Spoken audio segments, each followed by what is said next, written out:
everyone joining us today for this session all about awareness to action. I'm absolutely delighted to be joined by Emily and Liz, and we're going to have a really whistle-stop tour for a series of questions all about sustainability, all about engagement, and specifically looking today at law firms, looking at what's different about law firms and how they engage with sustainability, and what law firms could be doing more in that engagement area. So yeah, welcome. And Emily, maybe if you just say hi and a brief introduction about yourself, that'd be fantastic. Yeah, sure. Hello. Thanks for having me. I'm Emily Tradd. I'm the head of client relations at Ecologi. I've been working in the climate sector for several years now, and I would say the greatest joy of my role is that I'm leading clients throughout their climate journey. Amazing. And hi, Liz. Hello, I'm Liz Carter, Senior Impact Manager at Cripps. I'm responsible for managing all of our sustainability initiatives. I've got background in communications, governance, and client work as well. So yeah, I think I enjoy my job because I love to see how things are all joined up and what role we individually play in a bigger picture. Brilliant. So I suppose thinking about sustainability, thinking about why it is we're doing what we're doing, and why I think as individuals we all have a passion around sustainability. So what does that word mean to you? What does sustainability mean to you as individuals, but also for your organisation? I mean, I'm quite philosophical about it in some ways. As an individual, there's a quote by a civil rights activist and poet called Maya Angelou. She's no longer alive, but she talks about being grown up and taking responsibility for the space and the time that we occupy. So I kind of think that being responsible for appreciating what we have right now and protecting that for the future is what it means to me. For our organisation, to finish that question, Cripps is a B Corp organisation. So to us, it's around acknowledging our interdependence on each other and also on the community, our clients, supply chain, and how that means that we're also responsible for one another and the success of our businesses and our people. Fantastic. Emily, same question. Yeah, very well put, Liz. Very similarly in terms of my philosophy, but there's a right way to do things, and we've been evolving in so many ways for so long, but why would we plateau? We should be consistently evolving and changing the way that we do things to be more conscious. With the more information we have, we should be reacting and responding. Within Ecologi, sustainability has a pretty broad remit. We're working across carbon accounting, emissions reduction modeling, investing in nature and habitat, carbon removals. But our ultimate goal is to provide services that allow clients to drive climate action and conduct business in a way that is in accordance with best practices for the planet and for people. And yeah, just broadly across the board, just act in accordance with best practices. And as an aside, Emily and I have been working together for a few years now on our Cripps' carbon reduction plan. So that's our link. Yeah. Yes, no, it's good to hear.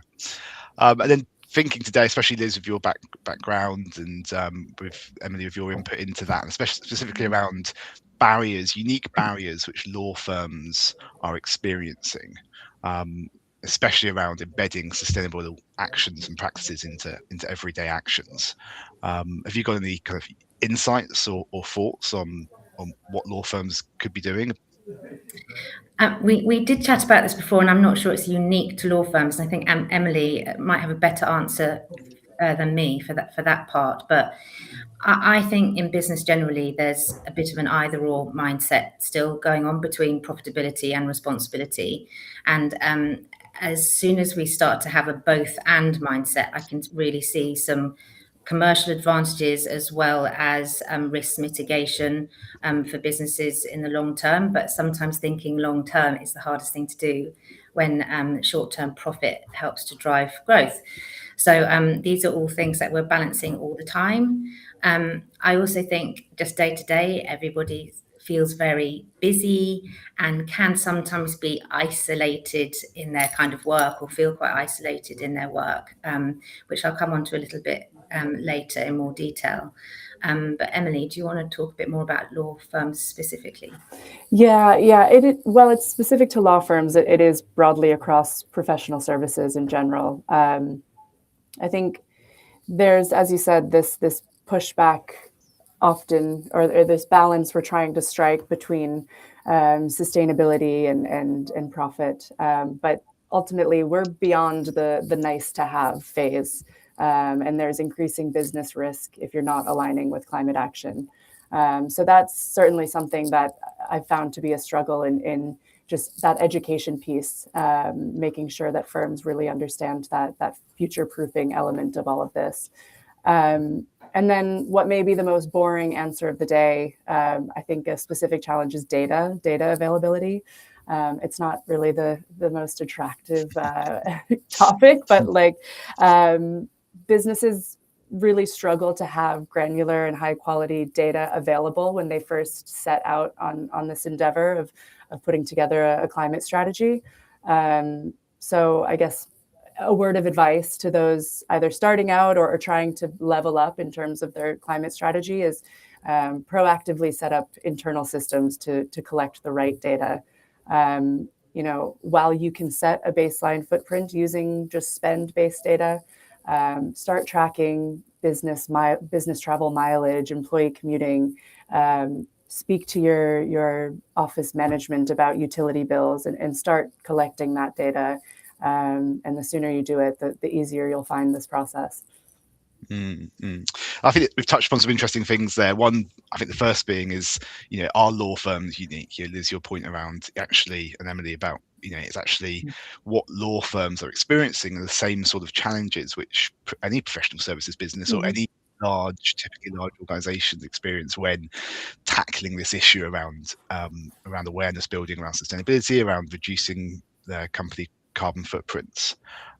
So I think there's specific challenges to law because of the challenge of kind of getting to people and getting that information and making it a priority to them. But I don't always agree with that. I think that thought around it being a dichotomy between sustainability and profitability, because I think there's actually loads of examples where the sustainability really supports the profitability and the growth argument. And I'm sure there's a reason why certain organizations, including Cripps, are going down that B Corp approach and are trying to improve their what they're doing around sustainability and improve their credibility around sustainability in order to be better, to be a better, stronger business. Perceived dichotomy we should have emphasized. Yes.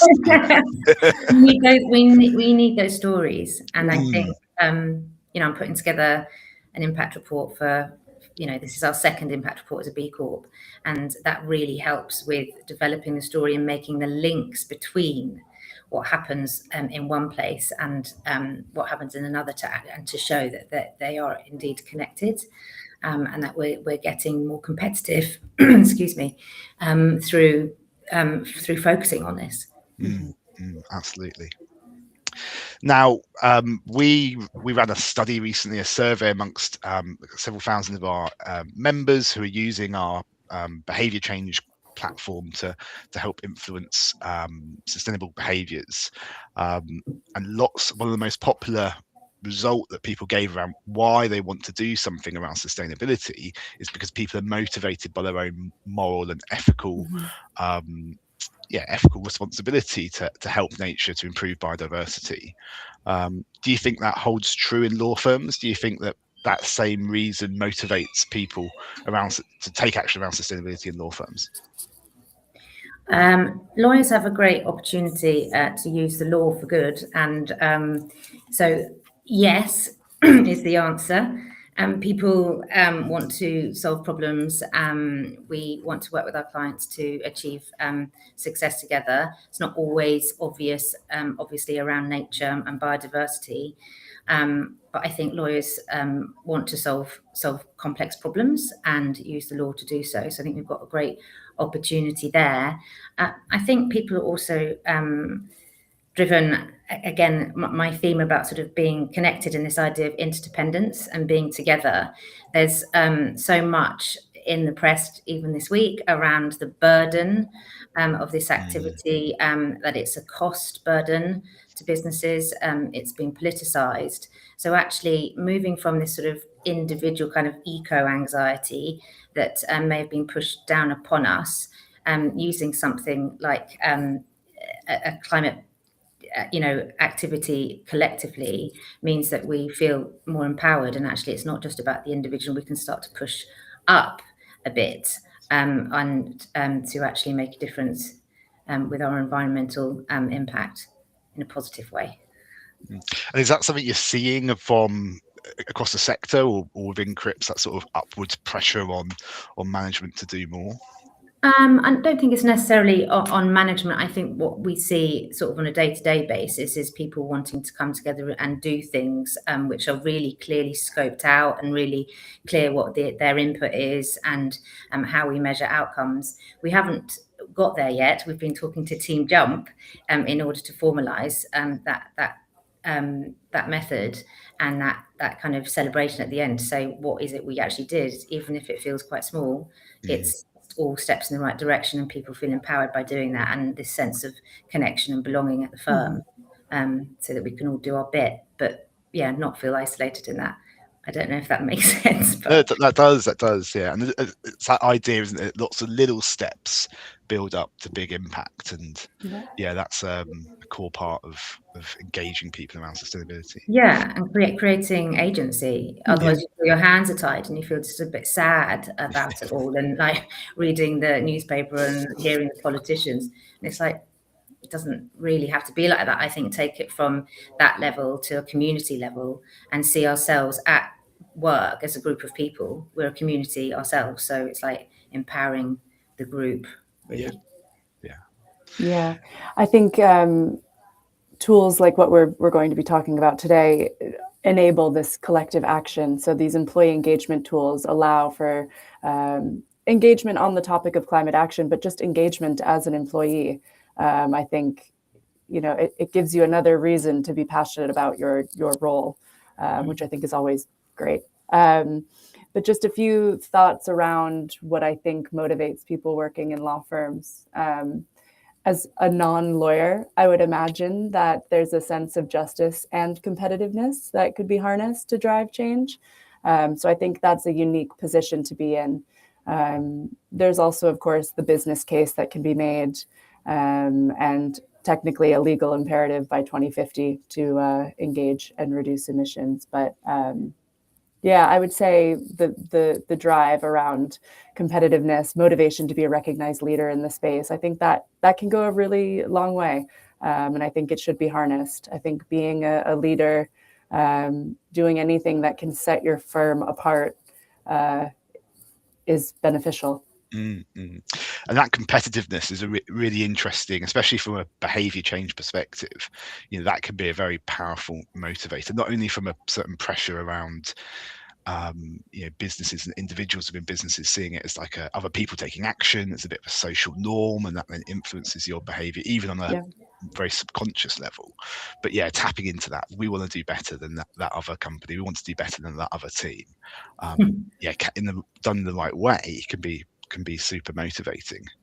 Have you, and I suppose that brings me on to a question around whether that you've seen that elsewhere within the law sector, whether that inter-firm competition is effective, and especially I know in light of something which we've all been discussing, this legal climate challenge, if you like, what we're calling it, using the Team Jump platform for lots of different law firms to come together and compete against each other around sustainability and taking sustainable actions. Is that something you've seen? I think there's a lot we can do in this space. I've seen a few good examples of this, but I think it's something that deserves to be engaged with more. We have a product at Ecologi that's the climate action workforce, and it allows for businesses to give a certain amount of money per employee per month to contribute to climate action. So I'd love to see that get increasingly gamified so that firms can compete with each other, compete with their peers and teams, but also other firms. So I think that would be a really interesting example of this. I've seen some internal competition within firms around this. Now is going to verge into very dull data territory, but within carbon accounting, tagging a team's emissions data, so expenses from your team or your team's travel, and using our tagging structure within our platform to show the emissions per department or per team. And then sort of using that within their quarterly sessions to show how everyone's performing. And I think, again, it's just another engagement tool. Yeah, you've got to believe that's going to be more effective and more engaging than another email drag out saying, "Oh, please don't forget to submit your data." Or and I mean, how many slides of revenue figures can we look at per quarter? It's nice to have something else that gets us excited. Yeah, absolutely. Just picking up from what you've said, Emily, the actually inter-firm competition works really well, and like you said, it takes the mundane to something that's fun. So we've done it for surveys as well to sort of, and it's healthy competition. It's not people being saying, "Oh, your team's done this, mine's done this," and we actually see the results live on the intranet. So we can see where people have got to, and we can rib each other. Nice. Which is exactly what we want to do through Team Jump's platform as well, which enables us to do those small actions. And I've been talking to Team Jump for a while, and the proposal was to do something just for our firm, which sounded really attractive. But then thinking about the legal sector, and again, leading in a space, we'd like to do it with other law firms rather than sort of as an isolated firm internally. We feel there's lots of opportunity within the legal sector to have that healthy competition more broadly, because lots of law firms know other law firms. We'll get in the directories, and it's how do we kind of use that energy for climate outcomes. That's great. Yeah, one more thing I wanted to add around this exact topic is from a carbon accounting perspective, so much of a firm's impact is abatable, or so much of their abatable footprint or impact is related to employee behavior. So these types of initiatives and tools are just absolutely critical. You talked about the survey, Liz, employee commuting, business travel, home working emissions. All of these things are directly related to how employees are behaving and the way that they're operating within the business. So it's imperative for a firm to tackle this in order to reduce their footprint. And it is that healthy competition, which I think is really important. It's all about celebrating the people at the top, not punishing the people at the bottom. So it's all about fostering that sense of everyone working together to do something, and this is the celebration of what's actually occurring. I once heard the CEO of Tony's Chocolonely put it quite succinctly when he said they collaborate on sustainability in the chocolate supply chain, but they compete on the shelf. So they've actually opened their supply chain to other chocolate producers. So we actually have a B legal circle where we talk about collaborating together on sustainability, but we still compete on service. So it's making sure we keep the focus where it should be. Love that. And that also speaks to that sort of interdependence, and you were talking about earlier, Liz, around being everyone in it together. And I think that's a really, really powerful and really quite amazing way of approaching it from a very competitive landscape in terms of different law firms. Very honest. We'd love to get to a point where we're measuring emissions for so many clients that, say, Cripps could come to us and say, we're using this accounting firm. What is their actual emissions per pound that we spend with them? And we can share those emissions figures so that we're using real data from our clients and sharing and not relying on spend-based estimations. And that's in everyone's best interest. Now, going back to that survey I talked about earlier around within our members, and one thing which came out of that was just how busy people are. I think the top reason why people struggle to engage with some of the things we've been talking around today is because of competing priorities, and that being a barrier to their taking some climate action. So how do you, within your organizations or within law firms, how do you balance that need from delivering to a client and doing your your day-to-day job, and also making sustainable choices and making sure the business is making sustainable choices? I think, again, the more we join this up with clients, delivering impact for clients, the better. I think one of the challenges is we all say we're busy all of the time, so that's just a default thing. So again, I start with mindset. Again, a quick kind of quote from a guy called Peter Senge. He wrote a book called The Learning Organization in 1990, and he worked as professor at MIT. And he talks about the fact that cause and effect are not closely related in time and space, which means that the symptoms of a problem are often far removed from the underlying structural causes. So because we don't know what happens when we do something later down the line, has it happened or not? I don't even know. So I've kind of left that and moved on to the next thing. So if we actually start with a mindset of we are all interconnected. So how does our growth, how does our action affect the way we advise our clients? We haven't really talked about advised emissions. How do we approach certain clients and say, actually, you're one of our top clients, we're doing lots of stuff with you. How do we work on this together and understand the impact we have on one another, which we will have to do as a B Corp to start to understand our impact on the environment and society is through some of our largest client accounts. So that's, again, this huge challenge of joining the dots, making sure we have the data, that we're asking clients the right question, and we're weaving it through client services. And it's not going to happen everywhere all at once. It'll happen in pockets with certain clients and certain projects and certain teams. And then going back to our original conversation about demonstrating, have to tell the stories in our reporting from a kind of data point of view and an anecdotal point of view as well. So we sort of talked about that at the beginning. So just, it keeps us busy, right? Going back to the idea of busy, still got things to do. Yeah. Liz, I'm so impressed with your ability to recall these quotes. Well, actually, that one I had written down. I do remember it sometimes. They're brilliant, and they're perfect for the context. Something I want to add to this is around a trend that I'm noticing, which is increasing pressure and requests from the clients themselves to provide emissions reports and documentation of a firm's goals and net zero targets. We've had several customers come to us recently and say, hey, I need to do this now because I have a contract on the line that I might lose out on if I don't provide this information.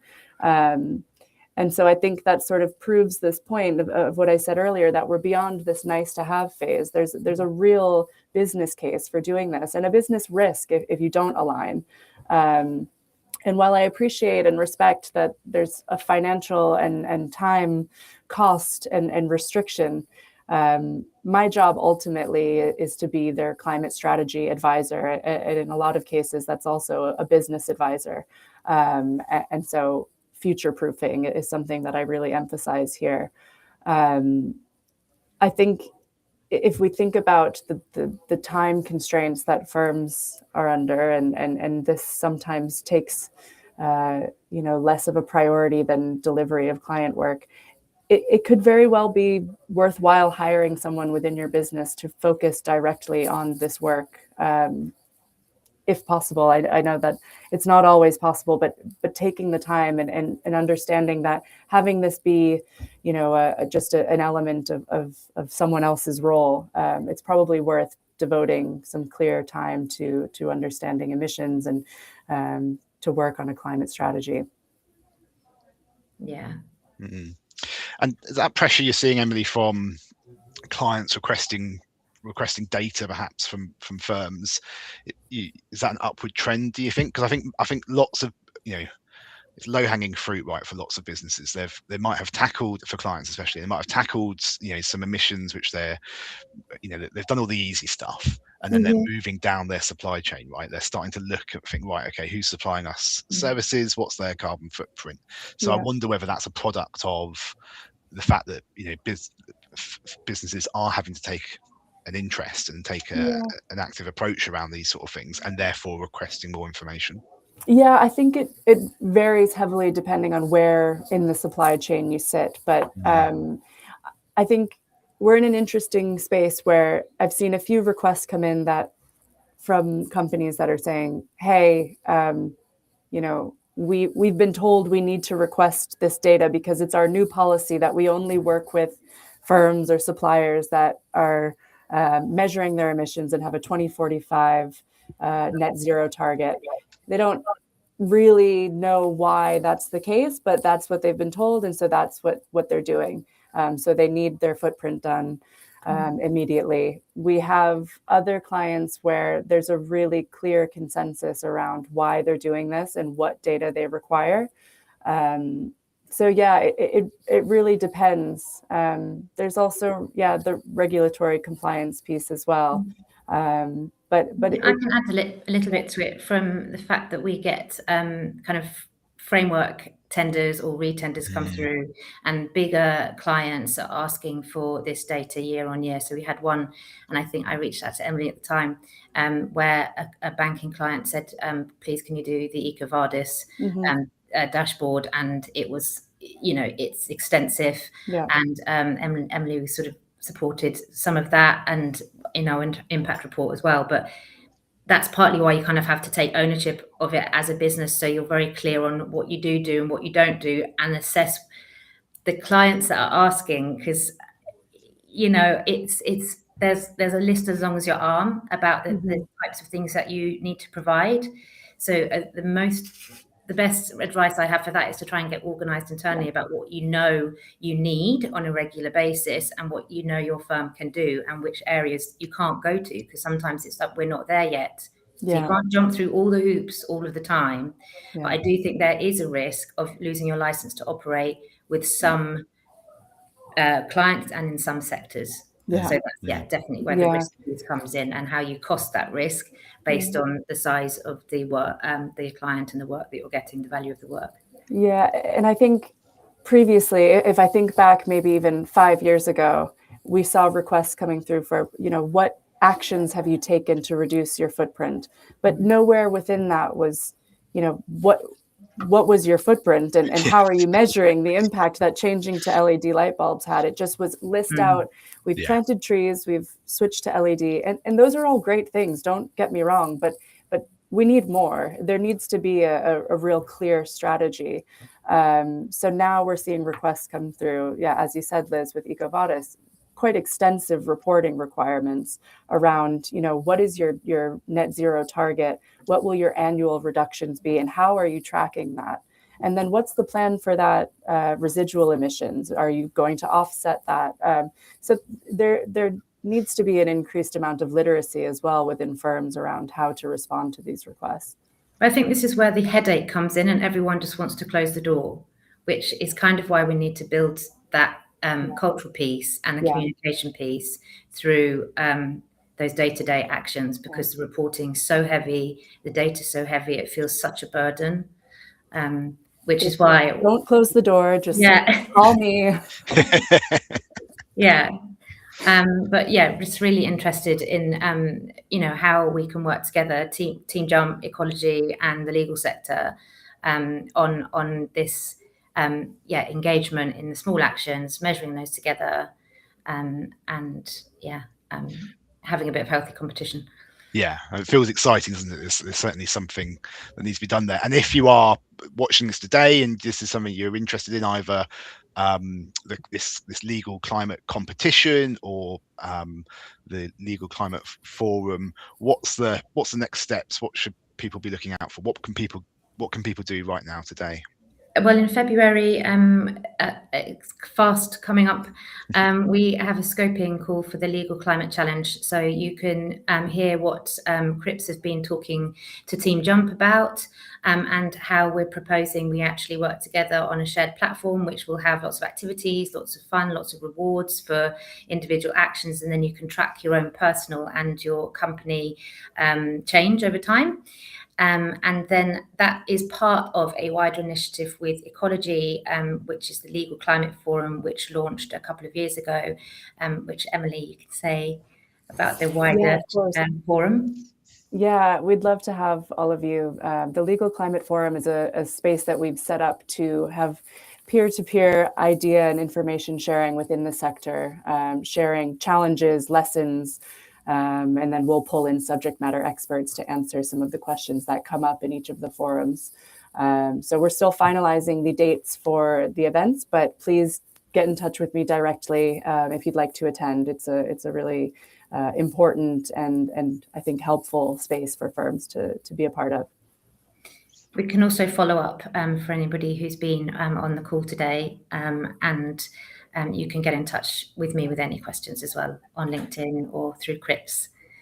And I know some of the people that know me already are on the call, and yeah, look forward to chatting about this afterwards. Perfect. Grand. Well, thanks ever so much for both your time today, and yeah, really interesting conversation, and yeah, look forward to continuing this conversation in the future. Absolutely. Thank you, Josh. Definitely. Take care. Thanks, Al. Bye, everyone. Thanks for joining.